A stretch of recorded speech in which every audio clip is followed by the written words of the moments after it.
Sam Hunt headlining the Bud Light Getaway Festival in North Charleston, South Carolina. E.T. was exclusively with the country star before the show. He explained why it's taking a while to get a follow-up to his debut album. It's been 4 years since Montevallo came out. What is the status? Yeah, I've been experimenting a lot. Montevallo was a product of a few years of. If you heard all the music that I worked on before Montevallo, it was so all over the place. Yeah. And then I sort of found this thing with that record. It's just this little recipe, and I don't know. I've wanted to try to do that again because that was so fun to me. Not do Montevallo again, but to create something different and unique again.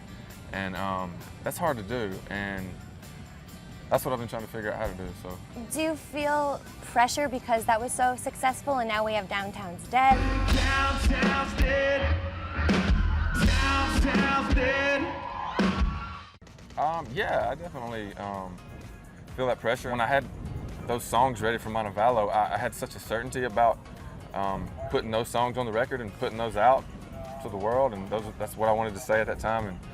And since then, I just haven't had that confirmation or that conviction about anything that I've worked on so far. So you're waiting for that. Yeah, there's such an expectation because most artists put out records every couple of years, and I'm just not maybe as prolific a writer as some of these other artists, so I haven't been able to churn it out. The 33-year-old married longtime love Hannah Lee Fowler last April. She inspired his first album and is also playing a part in his process this time around.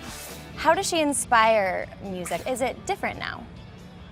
Yeah, it is. I've been looking for inspiration this past couple of years. A lot of that first record, I wasn't content in life, and so I felt like I had something to say because I needed to prove myself. But I'm so content that I just don't turn to music as often to validate myself.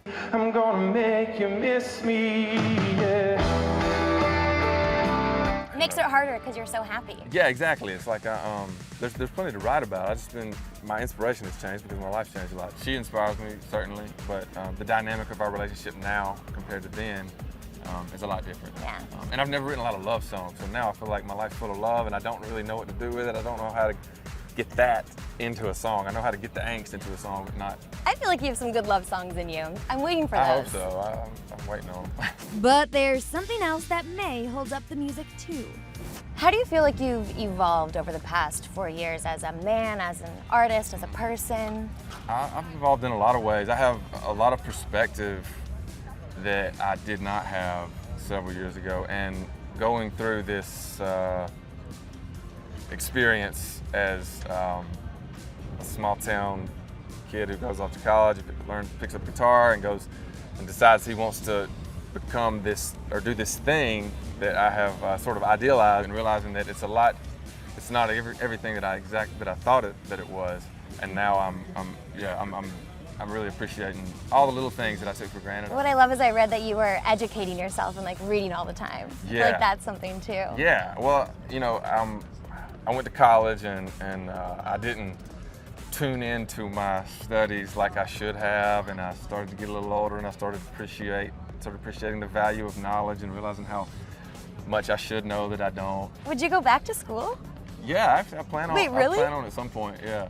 Like online classes, or actually go? I'd probably do something like that. Yeah, Which is becoming a more Yeah. reasonable way to approach learning. So yeah, we'll see.